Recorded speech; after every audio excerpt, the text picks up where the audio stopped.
Hello and happy Monday. WebCME wants you to start your week with a win. The Wound Information Network's sunny side up topic is, are you a crappy boss? Last week, Mr. Jeff Cordes shared with us the philosophy of how to give your employees crap. Jeff is back again to explain how you want to be a crappy boss. Jeff, welcome back.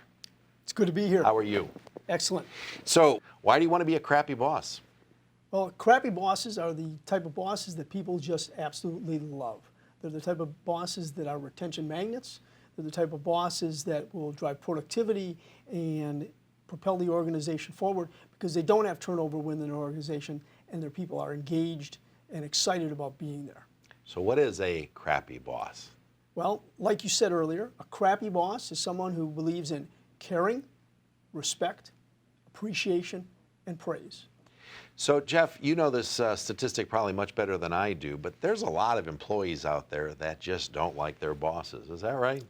It is a scary statistic, and it is that 75% of the people out there say that the worst thing about their job is their boss. Because to most employees, the boss is the organization. That's what's really frightening, because an organization tries to do things right, but if a boss is doing things wrong, it totally undercuts everything the organization is attempting to do. Sure, absolutely. I love the play on words. You don't want to be a boss that's disliked, but you definitely want to be a crappy boss. How can you determine, how to be, or how do you become a crappy boss? Well, how you become a crappy boss is, and I've designed a 34-question checklist that is designed to ask questions about how you perform as a boss. And the better you do on the checklist, the crappier of a boss you are. So that's great. You provided me with the crappy boss checklist prior to the show. Why don't you explain that to us? Well, I developed this checklist over 25 years in human resources and as a headhunter because I go in and I steal people from organizations. And mainly that's because of bosses that aren't crappy. That aren't crappy, sure. That aren't crappy.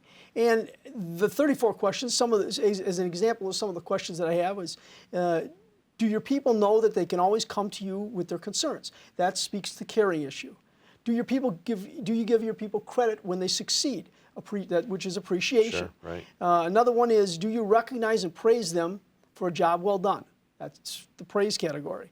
And the last one that I think about is the respect category, and that is, when in doubt, do you always tell the truth? And I mix these up, have a variety, and it gives people an opportunity to do a gut check. And I use this when I do my CR.A.P.PY leadership system. I have people go through and do the checklist. And what I tell them is if they've got the vast majority of them checked, there's two things going on. They are either delusional or they're on hallucinogenic drugs because it is a tough checklist. And if you can go through, do well on the checklist, you are definitely a crappy boss, and you will be a retention magnet within your organization. That's fabulous. I love the acronym C.R.A.P.PY. For our viewers, if you are interested in learning more about becoming a crappy boss or how to give your employees crap, I encourage you to check out the no-nonsense guy, Jeff Cordes, at jeffcordes.com. Well, good luck and have a great week.